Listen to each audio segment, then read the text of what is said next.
నువ్వు మంచి చెట్టు అయితే మంచి ఫలాలు ఫలిస్తావు. చదవాలి అక్కడ. కాని ఫలము అంటే కీడు లేక చెడు. చదవాలి. పనికి మాలిన చెట్టు మంచి ఫలములు ఫలింపనేరదు. మంచి ఫలములు ఫలింపని ప్రతి చెట్టు నరకబడి అగ్నిలో వేయబడును. కాబట్టి మీరు వారి ఫలము వల్ల వారిని తెలుసుకొందురు. ప్రభువా ప్రభువా అని నన్ను పిలుచు ప్రతి వాడును పరలోక రాజ్యంలో ప్రవేశింపడు గాని పరలోకమందున నా తండ్రి చిత్త ప్రకారం చేయువాడే ప్రవేశించును. పరలోక రాజ్యం పోవాలంటే మనం తెలుసుకున్నది ఏంటిది? అందరికి తెలిసింది ఏంటిది? అందరికి బయట సంఘాల్లో ఉన్న వాళ్ళకి కానీ ఈ వాక్యం కాకుండా బయట పోయి ఆలోచించి చెప్పండి. నువ్వు పరలోక రాజ్యం పోవాలంటే ఏమేమి చేయాలి? ఏం చేస్తే నువ్వు పరలోకం పోతావు అనుకుంటావు? నీ యొక్క ఒపీనియన్ చెప్పాలి. నమ్ముకుంటే ఎలా పోతావు అనుకుంటావు? మంచి కార్యాలు చేయడము. బయట సంఘంలో ఉన్న వాళ్ళు మీరు చెప్పండి, మీకు తెలిసిన మీరు బాప్తిసం తీసుకుంటే సరిపోతుంది. అంటే మారు మనసు పొంది, ఇది అందరికీ తెలిసిన విషయమే. మారు మనసు బాప్తిసం పొందుకున్నావా, రక్షణ పొందుకున్నావా అంటారు బయట ఎక్కడ బయట. ఈ రక్షణ బాప్తిసం పొందుకున్న తర్వాత నువ్వు పరలోక రాజ్యానికి వెళ్ళినట్టే. ఈ ఒపీనియన్ అందరికీ ఉంటుంది, ఈ మనస్సు అందరికీ ఉంటుంది. వాస్తవానికి ఒకటి నీటి మూలంగాను ఒకడు ఆత్మ మూలంగాను జన్మించిన తర్వాత, అనగా నీటి బాప్తిసం పొందుకున్న మనము, పరిశుద్ధాత్మ చేత నింపబడిన మనము పరలోక రాజ్యము పోతాము అనేది వాస్తవమే. కానీ పోకుండా కూడా ఉండగలము అనే సత్యాన్ని మనం మర్చిపోతున్నాం. ఇదే ఈ రోజున మేము నేర్చుకోవాల్సిన పాఠం. రికార్డింగ్ చేసుకోండి మీ జీవితాల్లో. ఇది అనుభవాలకు మీరు ముసుగులో ఎవరికి పనిచేస్తుంది. అందరూ భ్రమపడేది ఎక్కడంటే, మారు మనసు బాప్తిసం పొందుకుంటే నాకు పరలోకం వెళ్ళిపోతాము అని ఒకటి, పరిశుద్ధాత్మ పొందుకున్న తర్వాత నేను పరలోక రాజ్యంలో వెళ్ళిపోతామని రెండో పాయింట్. ఎందుకంటే వాక్యం ఏమంటుంది పిల్లరా? ఒకడు నీటి మూలంగాను ఒకడు ఆత్మ మూలంగాను జన్మిస్తేనే కానీ 3వ అధ్యాయం యోహాను సువార్తలో పరలోక రాజ్యంలో ప్రవేశించడని యేసయ్య చెప్పాడు. అయితే ఇక్కడ మాత్రము నా తండ్రి చిత్తము చేయని వాడు పరలోక రాజ్యానికి పోడు అంటాడు. ఇవి రెండే ప్రాముఖ్యం. అయితే దీని ఎందుకు దేవుడు ప్రస్తావనలో తీసుకొచ్చాడు అనేది నీకు అర్థం కాదు. చాలా మంది పెద్ద పెద్ద బోధకులకు, ప్రవక్తలు కూడా అర్థం కాదు. అర్థం చేసుకోవడం అర్థం కాలేకపోయి దేవుడు మనకు అర్థం చేసుకునే మనసు ఇచ్చాడు. దేవుడికి స్తోత్రం. దీనికి ఉన్న రహస్యం ఏంటిదో మీరు తెలియజేస్తున్నాను. మీరు తెలుసుకోండి, మీ జీవితాల్లో గుర్తుపెట్టుకోండి. గ్రూప్లో చాలా వీడియోలు, చాలా పరసంబంధాల మర్మాలు, ప్రతిరోజు అనేక విషయాలు దేవుడు బయటపరుస్తున్నాడు. ఖాళీ ఉండకుండా ఆ వీడియోలు చూడకుండా చాలా మంది ఉన్నారు. అలాంటి పిచ్చి పని చేయకండి. ఆ వాక్యం మరలా మనం కాదు, మీరు సేవకులు వెంబడించకుండా మీకు చెవినిపించింది. అందుకే ఆ వీడియోలో పెట్టే కనీసం ఆ వాక్యం మీదైనా ఫలిస్తారేమోనని గ్రహించండి. ఇక్కడ మీరు ఒక మాటను ప్రభు చెప్తున్నాడు. అది ఏమంటాడంటే, నా తండ్రి చిత్తము చేయకుంటే మీరు పరలోక రాజ్యంలో. తండ్రి చిత్తం అనేది ఏంటిది? యోహాను సువార్త 15వ అధ్యాయం మొదటి చూడండి. తండ్రి చిత్తం ఏంటి అక్కడ ఉంది చూడండి. ఇదే మాటను అక్కడ చూడండి. ఏమని? ద్రాక్షావళిని ఇగలు మీరు నా తండ్రి వ్యవసాయకుడు, నాలో ఫలింపని ప్రతి తీగను. తండ్రి వ్యవసాయకుడు. ఆయన ఏం చేస్తాడంటే యేసుక్రీస్తులో ఫలించాలి. ఫలించిన తర్వాత ఎవడైతే ఫలించకుంటున్నాడో వాడిని మారు మనసు బాప్తిసం నుంచి నువ్వు ఏం చేయాలి? చెప్పాలి గట్టిగా గట్టిగా వినాలి. మారు మనసు బాప్తిసం తర్వాత నువ్వు ఏం చేయాలి? ఎందుకంటే నువ్వు మారు మనసు పశ్చాత్తాపడి నా యేసయ్య నాకు రక్తం కాచి ప్రాణం పెట్టాడు, నా ప్రభు కోసం నేను బ్రతుకుతానని ఒక మంచి మనసు నీకు వచ్చేసింది. ఇక లోకము, పాపము, శాపము ఇంతకు అవలంబించి వెంబడించిన ప్రతి లోకాన్ని, పాపాన్ని అన్ని వదిలిపెట్టుకొని గెలిచిన ప్రభు కోసం బతకాలనుకుంటావు. ప్రభు ప్రేమతో నింపబడాలని ఆశపడతావు. అక్కడి నుంచి మనం ఏం చేయాలంటే ఫలించడం ప్రారంభించాలి. ఒకవేళ పరిశుద్ధాత్మ పొందుకున్న తర్వాత ఏం కావాలి? మరి ఏమైంది? పరిశుద్ధాత్మ పొందుకున్న తర్వాత కూడా ఫలించాలి. మారు మనసు బాప్తిసం పొందుకున్న తర్వాత కూడా ఫలించాలి. ఇలా ఫలించుకుంటూ ముందుకెళ్ళిపోవడమే తండ్రి అయిన దేవుని చిత్తం. అందుకే అక్కడ తండ్రి అయిన దేవుని చిత్తం ఏంటంటే నువ్వేదో మనుషులలో లోకంలో ఎవరినో నీ స్వార్థపరులను ప్రేమించడం కాదు, ఆత్మీయులను నీకంటే తెలియని వారిని నీవు యేసయ్య ప్రేమను వారి ఎదుట కనుపరిచినప్పుడే నీలో నిజమైన ఫలము ఉన్నట్టు. కానీ మనకు వచ్చే రోగం ఏంటంటే మన వాళ్ళు, మా అమ్మ, మా అక్క, మా చెల్లె, నా వాళ్ళు అన్న వాళ్ళను ప్రేమించుకుంటూ బతుకుతాం. మనకు ఆ బుద్ధి ఉంది. అది దేవుని ఇష్టపడడు బిడ్డారా, దానికి అసలు దేవుని ఇష్టమే ఉండదు. మరి అలాగైతే ప్రభు మరియమ్మను ప్రేమించలేదా అంటే ప్రేమిస్తాడు, బట్ కానీ మరియమ్మ కంటే ఎక్కువగా యేసు ప్రభు తండ్రినే శిష్యులనే ఎక్కువ ప్రేమించాడు. మనకంటూ ఉన్న వాళ్ళను మనం ద్వేషించడం మన వల్ల కాదు, ఎందుకంటే మనకు వాళ్ళ కనెక్షన్ చాలా ఘోరంగా ఉంటుంది. అది సైతాను తీగ అన్నమాట. ఈ తీగను కాల్చుకుంటూ దేవుని ప్రేమను నింపుకుంటూ మనలో మనం నిర్మూలన చేసుకుంటూ దైవ ప్రేమను వాళ్ళకు కనపరిచి వారిని కూడా యేసుక్రీస్తునందు ప్రతిష్ఠించి యేసుక్రీస్తు తండ్రి దేవుని ప్రేమ ఏదో వారికి తెలియజేయాలి. అసలు ఏంటిది తండ్రి చిత్తం అనేది నేర్చుకోవాలి, ఫలించాలి అని అంటున్నాడు. అసలు తండ్రి చిత్తం ఏంటిది అనేది మనకి ఇంకా తెలవదు, చాలా మందికి అర్థం కాదు. తండ్రి చిత్తం ఏంటిది అనేది మీకు చెప్తాను. తండ్రి చిత్తం ఏంటిది అంటే ఫలించడం ఒకటైతే, రెండోది ఏంటిదో మీకు తెలియజేస్తాను. మీరు చదవండి, వల్ల మత్తయి సువార్త చదవండి 7వ అధ్యాయము 20 కాబట్టి మీరు వారి ఫలం వల్ల వారిని తెలుసుకొందురు. కాబట్టి మీరు వారి ఫలముల వలన వారిని తెలుసుకొందురు. ప్రభువా ప్రభువా అని నన్ను పిలుచు ప్రతి వాడును పరలోక రాజ్యంలో ప్రవేశింపడు గాని పరలోకమందున నా తండ్రి చిత్త ప్రకారం చేయువాడే ప్రవేశించును. అక్కడేమో ఇప్పుడు ఇంతకుముందు చెప్పిందేమో ఎక్కువగా ఫలించడం అనే దాని గురించి, వారిలో కనిపించాల్సింది ప్రేమ, మంచితనం అని చెప్పాడు. కింద మాత్రం ఏమంటే మరోసారి తండ్రి చిత్తము చేయని వాడు పరలోక రాజ్యంలో ఏమంటారు చాలా మంది అంటే ప్రభువా ప్రభువా అని అంటారు. ఇది ఎవరెవరు అంటారు చెప్పండి, ఇది ఎవరెవరు అంటారు చెప్పండి,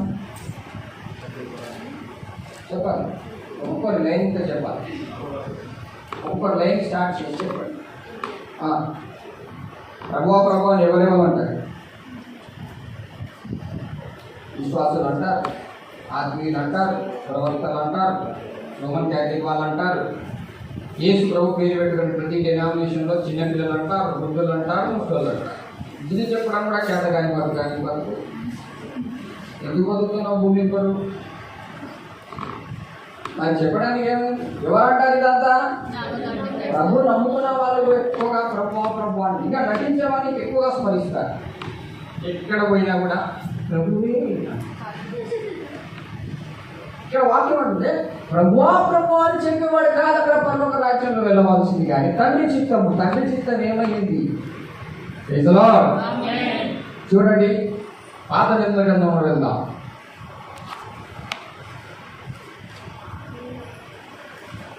ఎహెజ్కేలు గ్రంథంలో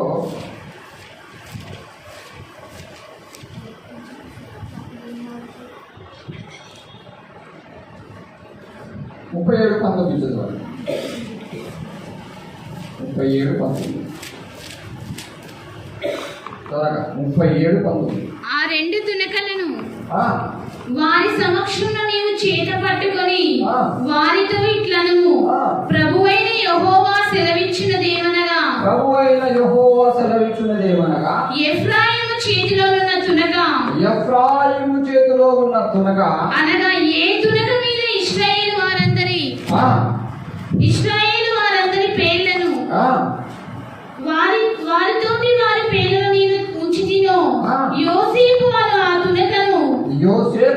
ఆ తునకను యూదా వారి తునకను నేను పట్టుకొని వాటిని ఒకటిగా జోడించి నా చేతిలో ఏకమైన తునకగా చేసేదను. ఏ తునకగా చేస్తారట?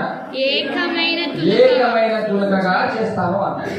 యూదా ఎవరు? భక్తుడే. లేవి ఎవరు? భక్తుడే. ఎఫ్రాయిము అంటే ఎవరు? యోసేపు యొక్క కుమారుడు, యోసేపు కింద. చూడండి, ఇక్కడ అసలు యోసేపు నిన్నటి రోజున కూడా మనం మంచి చక్కటి ప్రతిష్ఠింపబడిన జనం అని మంచి వాక్యం వచ్చింది, అది గ్రూప్లో పెడతారు మళ్ళీ కానీ చేసి గ్రూప్లో పెట్టే ప్రతి వీడియో మీరు మిస్ కాకుండా ఖాళీ టైంలో వినండి.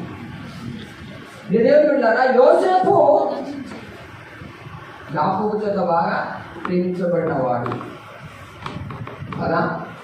ఎప్పుడు యాకోబు యోసేపును బాగా ప్రేమించడం స్టార్ట్ చేశాడో అప్పటి నుంచి వెళ్ళి యూదా కానీ, లేవి కానీ, ఇలాహకర్ కానీ, ఇక మిగతా ఈ 12 మంది గోత్రముల వారు 12 మంది ఎవరిని హింసించడం, బాధ పెట్టడం, ఓర్వలింతనగా ప్రవర్తించడం ఎవరు చేశారు చెప్పండి? ఈ 12 గోత్రాలు చేశాయి. యూదా గోత్రం ఉంది, ఇజ్రాయేలు పిల్లలందరూ కూడా ఈ యోసేపు మీద మాత్రము, అంటే యోసేపుని మీరు ప్రేమించలేదు ఎప్పుడు కూడా. తర్వాత రాజుల గ్రంథాలు మీరు చూడండి, ఇజ్రాయేలు రాజు వేరే, యూదా రాజు వేరే అని ఉంటారు.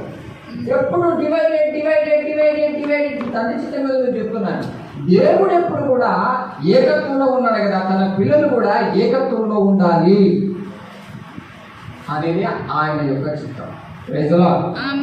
తండ్రి చిత్తం ఏంటంటే మనమందరం ఏకత్వంలో ఉండాలని తండ్రి దేవుని యొక్క గ్రహించండి. అందుకే అక్కడ ఈ 2 తురుములను ఒకటే ఒక ముక్కగానే తయారు చేస్తాను అన్నాడు. యేసు ప్రభు మనకి ఇచ్చిన రొట్టెలు ఎన్ని? ఒకటే. చెప్పాలి గట్టిగా, ఎన్ని? 2 రొట్టెలు ఇవ్వచ్చు కదా.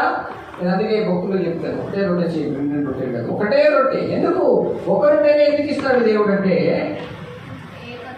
మనం ఏకత్వంలో ఉండాలి. అది దేవుని తండ్రి దేవుని యొక్క చిత్తం. మరి మనకి ఎంతమందికి ఈ ఏకత్వం ఉంది? మీకు చెప్తే కానీ మీకు అర్థం కాదు. ఏకత్వం అంటే మీకు తెలుసా? ఎగ్జాంపుల్ చెప్తాను వినండి.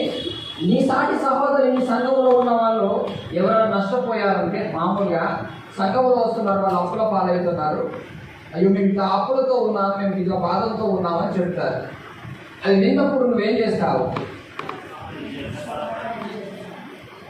నీ బాధ్యత ఏంటి? నువ్వేమనుకుంటావు? అక్కడ నీకు ఎలా ఉంటుంది? అక్కడ ఒకసారి చెప్పండి, మీరు చేస్తారా? నిజం చెప్పాలి. ఈ గోకర్ మాటలు, గోకర్ క్రియలు చూపించారు దేవుని సంఘంలో. గోకర్ మాటలు ఇష్టం ఉండదు, నటించే వాళ్ళు అలా చేస్తారు. ఏకత్వం అనేది నీకు తెలవాలి అంటే ఫస్ట్ సంఘాన్ని మీరు పట్టించుకోరు. దైవజనుడు అన్నా, సంఘం అన్నా మీకు అసలు సోయే ఉండదు. ఇక పక్క వ్యక్తి అప్పుల్లో ఉన్నారు, బాధలో ఉన్నారంటే అయ్యో వాళ్ళకి కావద్దనే తాపత్రత మీకు ఉంటుందా? ఏకత్వం అంటే తెలుసా? అయ్యవాడిగా అప్పుల పాలైపోతున్నా నీ రక్తంలో నీ బిడ్డ నీ రొట్టె అసలు నాన్న నాచలు ఎదుటిలా వెళ్తుందని ఒక బాధ, ఒక ప్రార్థన, అట్లా కావద్దనే ఉద్దేశం నీకు వస్తుందా? సరిగ్గా రాదు. నిజాన్ని నిజమని ఒప్పుకోవాలి. నీ దగ్గరికి వచ్చినప్పుడు ఆ బాధ ఏదో నీకు తెలిసింది. హల్లెలూయా.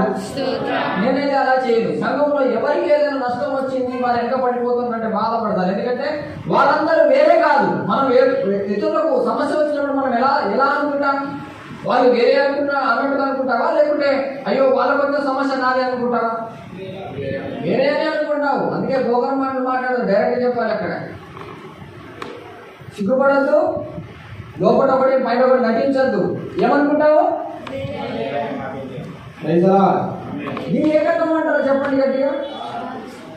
ఇలా నటించేటప్పుడు వచ్చిన మొత్తం చర్చిలో మొత్తం వాళ్ళే. ఇలా నటించకుండా ఉండొద్దనే షార్ట్ కట్ డైరెక్ట్ చెప్తాను నేను. హల్లెలూయా. మనం కూడా సంఘానికి వచ్చాం. మనం ఎప్పుడు కూడా మన సమస్యలు చెప్తాం. దైవజనుల సమస్యలు ఏంటిది, సంఘం ఏంటిది, పరిచయం ఏంటిది, దేవుడు ఏంటిది, దేవుడి ఉద్దేశం ఏంటిది. ఏదైనా ఇది జరిగిందంటే అయ్యో ఇది జరగకూడదు, ఇలా ఎందుకు అవుతుందని మనం ఎమ్మటే స్పందిస్తామా? అలా స్పందించాం. అందుకనే ఇక్కడ నువ్వు గ్రహించుకోవాల్సిన సత్యాన్ని దేవుడు తెలియజేస్తున్నాడు. ఎప్పుడు కానీ నీ జీవితంలో సంఘంలో నీ స్వార్థాన్ని చూపించదు. సంఘం అంటే ఏంటంటే ఏకత్వం కలిగి ఉండవలసిన లక్షణం. అది కష్టమైనా, అది బాధైనా. మీకు ఒక విషయం చెప్తాను. ఇప్పుడు యోసేపును 12 మంది గాయపరిచాడు. ఏకత్వం అంటే మీకు అర్థమైందా? మ్యారేజ్ చేసుకునే వాళ్ళకి చెప్తాను ఈజీగా, మీకు అర్థమైపోతుంది. ఇప్పుడు భార్య భర్తలకు ఏమన్నాడు? వారు ఏక శరీరమై, మొన్ననే చెప్పాను బైబిల్లో, తన భార్యను ప్రేమించేవాడు తను తానే ప్రేమించు. అంటే భార్య వేరే భర్త వేరే అని ఉండదు. అక్కడ ఒక్కడే అన్నాడు. అక్కడ వారు ఏకమై ఉన్నారు అన్నాడు, ఏక శరీరమై ఉన్నారు అని ఆది కాండంలో రాయబడింది. అంటే ఒక్కటి. సంఘం అంటే మరి సంఘం అంటే ఒక్కటే. ఇప్పుడు ఒక విషయం చెప్తాను, నువ్వు సాటి మనిషికి ఒక మాట చెప్తావు, నీకు మంచిగా ఎక్స్ప్లెయిన్ కావడానికి చెప్తున్నాను. ఒక మాట ఆమెకు చెప్పేస్తావు, ఈ సంఘమా కాదా? అలా చెప్తున్నప్పుడు నీకేమైనా బాధ అనిపించి ఆమె చెప్పే ముందు ఏమైనా ఆలోచిస్తావా? ఈ మాట నాకే అనుకుంటావారు, నాది కాదు అంటావు. నువ్వు ఇదే ఏకత్వం లేనటువంటి బిడ్డు. ఇప్పుడు యోసేపునే ఎందుకు వాళ్ళంతగానో హింసించిందంటే ఓరవలేదన్నాం, ఇదంతా వానికే పోతుంది అంటే వాడు వేరే చెప్పాలి, వాడు వేరే వీడు వేరే, తండ్రి వేరే, తండ్రికి పుట్టిన పిల్లలందరూ వేరేనా? ఈ వేరు ప్రాయమే పాత నిబంధన గ్రంథంలో చీలికలు చీలికలు చీలికలు చీలికలు చీలికలు చీలికలు ఈ చీలికలను పుట్టించే దృష్టికి ఒకటే. దాన్ని మీరు గమనించాలి. శాసనాన్ని పనికిది వాడు ఎందుకు ఇలా పుల్లలు పెడతాడు, వాడు ఎందుకు ఇలా డివైడెడ్ చేస్తాడంటే మీకు తెలుసా? నువ్వు దేవుని చేత ప్రేమించబడుతున్నావంటే వాడు నిన్ను ఓర్వడు. అందుకే సౌలులో దొరబడుతున్నాడు. మనము చేయవలసిన వర్క్ ఏం తెలుసా? ఎవరైనా దేవుని చేత కానీ దైవజనుల చేత వాళ్ళు ప్రేమించబడుతున్నారు అంటే మనం ఏం చేయాలంటే సంతోషపడాలి. ఒకటి. రెండోది, ఆ ప్రేమలో మనము కూడా ఫలించడానికి ఇష్టపడాలి. ఈ పని ఎవరైనా చేస్తారా? చేస్తారండి? ఏం చేస్తారు మరి? ముదురు పెట్టడము, విడదీయడము, ఇంతేనా కదా? అందరు చేశారు తెలియదా? ఏం చేశారు యోసేపును? తెలియదన్నారు. నేను కదా తనకాయ మర్చి వచ్చినావా? నేను చెప్పేది వాక్య విషయం. ఇప్పుడు యోసేపును వాళ్ళందరూ ఏం చేశారు? గోతిలో వేశారు. ఏం చేశారు? ఓచారా? అయితే మా తమ్ముని ప్రేమిస్తాడు కదా, మమ్మల్ని కూడా ప్రేమిస్తాడు. మాలో ఏ తప్పు ఉంటే మా నాన్న మా మీద ప్రేమ వస్తలేదో మేము మార్చుకుంటామని వాళ్ళు అప్పుడు మారిపోయి ప్రేమిస్తే ఏమైపోదు అట్లా ఏ తత్వము ఉండేది. చాలా మంది ఏం చేస్తారంటే ప్రేమించబడిన వాడిని ఓర్వరు. ఇప్పుడు యేసు ప్రభు స్వయంగా ఉపమానం చెప్పాడు మద్రాసు వార్తలో. మీరు ఎత్తిపోయి చదవండి, టైం ఎక్కువ లేదు. ఒక యజమానికి ఒక కుమారుడు ఉన్నాడు. ఆ కుమారుడిని తోటను వ్యవసాయం అంతా చేసి గుత్తకిచ్చిపోయిందట. ఆ గుత్తకిచ్చినాడు ఆ తోటమాలి దగ్గరికి ఈ దాసుని పంపిస్తున్నాడు. దాసుడు అంటే ఎవరు? సేవకులు.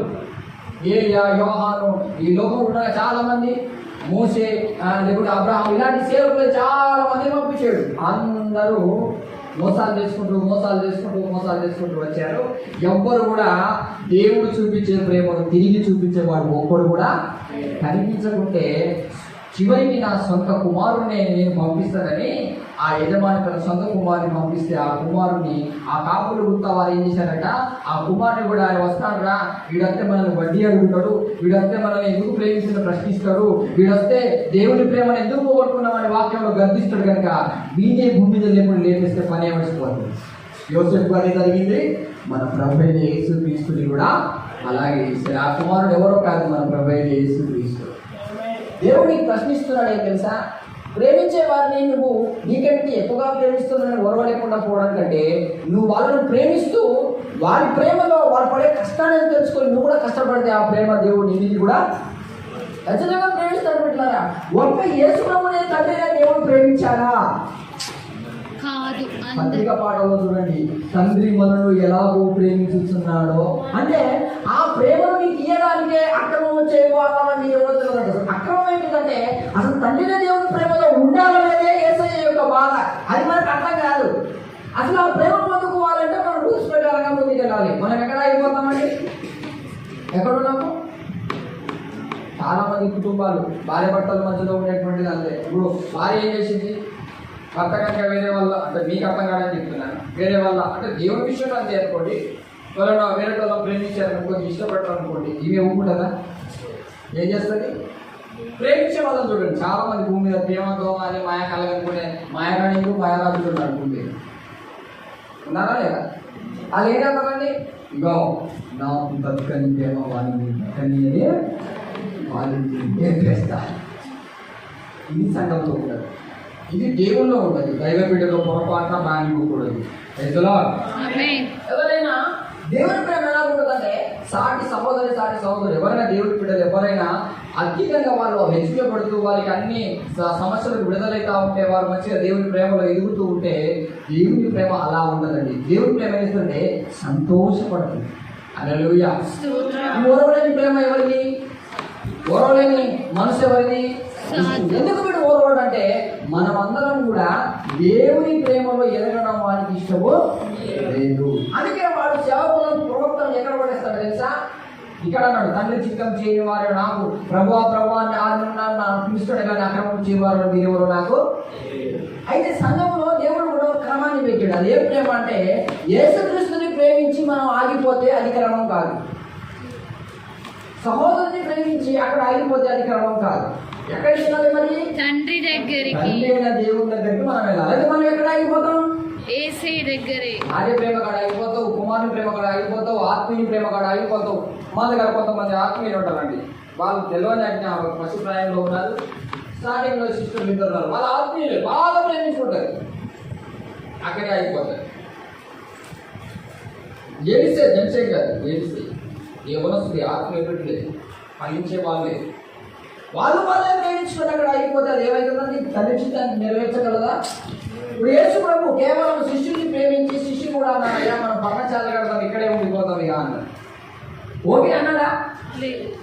అరే మనం ప్రేమించడం కాదు, తండ్రి చిత్తం ఒకటి మనము చేయాలి. అది మనతో ఆగిపోయేది కాదు. అన్య జనులకు లోకము నశిస్తున్న ప్రతి పాపి దగ్గరికి నా ప్రేమ అనేది ప్రత్యక్షం కావాలని యేసు ప్రభు తండ్రైన దేవుని చిత్తం చేయడానికి ఆ సిలువలో ఎన్నో శ్రమలు పడ్డాడు. ఇంకా నీలో ఒక మంచి మనసు ఉంటుంది, ఎవరిని ప్రేమిస్తాడే సంతోషపడే మనసు నీలో పుట్టిస్తాడు దేవుడు. కానీ దుష్టుడు ఏదో చేయనీయకు, నువ్వు దూరం అయితేమో నీకు ఆ ప్రేమ దక్కదేమో అని ఎప్పుడు శోధిస్తాడు. లేకుంటే నువ్వు ఫలించవేమో, లేకుంటే నీ బ్రతుకులో ఇంకేదైనా కాకపోతుందేమో నువ్వు ఎప్పుడు నువ్వు శోధిస్తే ఏం చేస్తాడంటే ఈర్ష్యాపరులుగా, ద్వేషించేటట్టుగా, లోపల సీక్రెట్గా గోధుమ గింజలు విత్తినట్టుగా లోపల గురికి నిలిపిపోతాడు వాడు. కానీ నువ్వు గమనించాలి ఈ రోజు నుంచి. అంటే నీ ఉద్దేశం ఏంటిది? నిన్ను ప్రేమించే వారిని నువ్వు ప్రేమిస్తే ఏం ప్రయోజనం? యేసయ్య అదే చెప్పాడు, మిమ్మల్ని ప్రేమించే వారిని ప్రేమిస్తే నీకేం ప్రయోజనము? మిమ్మల్ని బాధ పెట్టే వారిని కూడా మీరు, అది తండ్రి చిత్తం అండి. ఆమేన్. అయితే మనం ఎక్కువగా ప్రేమించే వారిని ప్రేమిస్తాం. మా దగ్గర భక్తురాలు ఉంది, ఆమె మంచి ఆత్మీయ బిడ్డే, కానీ ఒకరిని ప్రేమిస్తే ఇంకొకరితో కలిసి ఉంటుంది. ఎందుకన్నా ఇంకొకరు నువ్వు ప్రేమించబడ్డానా వాళ్ళు ఏమైనా ఘాట్గా చెప్పేస్తారు, ఏమైనా తప్పు చేసినావు అనుకో, ఏదైనా ఈ తప్పు అని ఖండిస్తారన్నా. అలాంటి వాళ్ళు నాకు ఇష్టము. మరి ఎలాంటి వాళ్ళు ఇష్టం అంటే నేను ఏది చేసినా కూడా right good good good good అనే సిస్టర్ ఉంది కాబట్టి నేను ఆమెనే. వాస్తవం తెలుసా, మన తప్పును ఖండించే వాళ్ళు లేకుంటే లాస్ట్కి మనకు పోయే. దేవుని ప్రేమ అలాంటిది కాదండి. దేవుని ప్రేమ నీలో క్రమాన్ని కలిగి జీవించమని మనల్ని హెచ్చరిస్తుంది. హల్లెలూయా. నీ భర్తను ఎక్కువ ప్రేమించినా తప్పు అంటాడు, భార్యను ఎక్కువ ప్రేమించినా తప్పు అంటాడు. ఆయన ఆజ్ఞ అదే. వాటి సహోదరులను ఎక్కువగా ప్రేమించడమే ఆజ్ఞ అతిక్రమం. అందుకే అక్రమము చేయవారులారా మీరెవరు నాకు తెలవదని. ఎందుకంటే తండ్రి చిత్తంలో క్రమం ఉంటుంది, ఆ తండ్రి చిత్తంలో ఐక్యత ఏకత్వం ఉంటుంది. అందుకే ఆ మాట చెప్పాడు. ఆ రోజున ఎప్పుడు దేవుడు తన యొక్క సంతానాన్ని భూమి మీద ఎప్పుడైతే తన యొక్క ప్రతిష్ఠితమైన జనాన్ని ఆరంభించాడో అప్పటి నుంచి దేవుని ప్రజల్లో కూడా ఏం లేదంట, ఏకత్వం లేదు. యూదా యొక్క కొమ్మ, ఆ యొక్క ముక్క, ఈ యొక్క ఎఫ్రాయిం యొక్క ముక్క, ఈ రెండు ముక్కలు ఉన్నాయి. కానీ ఇవి రెండు ఎప్పుడు దేవుని ప్రేమలో కలిసి ఉండేది కాదు. మన దేవుడు ప్రేమ గలవాడు, మనం కలిసి ఉన్నాం, ప్రేమతో ఉన్నాం. ప్రేమ ఉన్నవాడు అందరిలో చెప్పాలి ఏమైపోతాడు? ఐక్యమైపోతాడండి. అది శ్రమైనా, బాధైనా, కష్టమైనా. ప్రేమ లేని వాడు ఎవరితో కలిసి ఉండలేడు. వారిలో ఆ ద్వేషం, ఆ కోపం వారు ఎప్పుడు వెంటాడుతూనే ఉంటుంది. హల్లెలూయా. హల్లెలూయా. ఈ రోజున దేవుడికి తెలియజేస్తున్న సత్యాన్ని నువ్వు గ్రహించుకో. ఒక్కసారి మరో వాక్యాన్ని నువ్వు ధ్యానం చేయి. అందుకని వాళ్ళందరూ ఎలాగున్నారు అంటే యెషయా గ్రంథము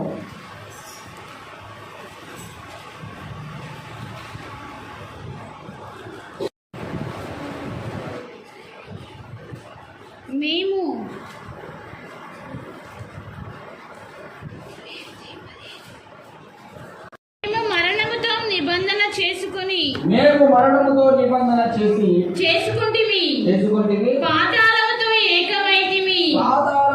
ఏకమైతిమి. ఇక్కడ దేవునితో ఎలా ఏకమై ఉంటారో కొంతమంది ఈర్ష్యతో, పగతో, ద్వేషంతో ఏకమైపోతారు. దుష్టుడు వారికి ఏం చెప్తే అదే అవలంబించుకుంటూ ముందుకెళ్తారు. దేవుడు ఏకత్వం ఉండాలని దేవుడు మన ప్రభువైన యేసుక్రీస్తు కన్నీళ్లు కాచి ప్రార్థన చేశాడు కదా బ్రదర్ అంటే వాడు అంటాడు, వాడు బోధకుడు కదండి. చూడండి, ఆ రోజున పౌలు బర్నబా గొడవ రాకుంటే వాళ్ళు దేశాలు పోయి ఫలించి దేవుడు సువార్త చెప్పేటోళ్ళు కాదు కదా అంటాడు. అప్పుడు దేవుడు బైబిల్ గ్రంథంలో వాళ్ళిద్దరు గొడవ అయింది, మంచిదేంది, వాళ్ళు డిబేట్ వేయడం వల్లే లోకమంతా అంతా పాకిపోయింది, అందరూ ప్రబలిపోయారని దేవుడు చెప్పాడా? ఇవన్నీ సొంత జ్ఞానం. దేవుడు నీకు ఫలించమన్నాడు కానీ ద్వేషంతో డిబేట్ అయిపోయినప్పుడే నీలో ఉన్న దేవుని ప్రేమ వెళ్ళిపోయింది. యేసయ్య ఎందుకు ప్రార్థన చేశాడు? ఈ డిబేటెస్ అనేది ఆదికాండం నుంచే ఉంది. ఇదంతా ప్రపంచాన్ని, దేశాన్ని, రాజకీయ పార్టీలను, దేశాన్ని నాశనం చేసుకుంటూ వస్తుంది. కుటుంబంలో ఓ కుటుంబంలో వాళ్ళే శత్రువులు అవుతారు. ఎందుకంటే ఎక్కడున్నారు వాళ్ళందరూ? మాయా కింద దాగినారంట. వాడు చేసే మాయం ఏంటి తెలుసా? ఏకత్వం లేకుండా ఉండడము. అది దేవుని చిత్తం కాదు. చదవండి ఒకసారి. ఉపద్రవము ప్రవాహం వలె వడిగా దాటినప్పుడు అది మా యొద్దకు రాదు. అబద్ధములను మాకు ఆశ్రయంగా చేసుకుంటిమి, మాయ కింద ద్రాగి ఉన్నాము. ఎక్కడున్నారు వాళ్ళు? మాయా కింద దాగి ఉన్నాము అని మీరు చెప్పుకొస్తున్నారే.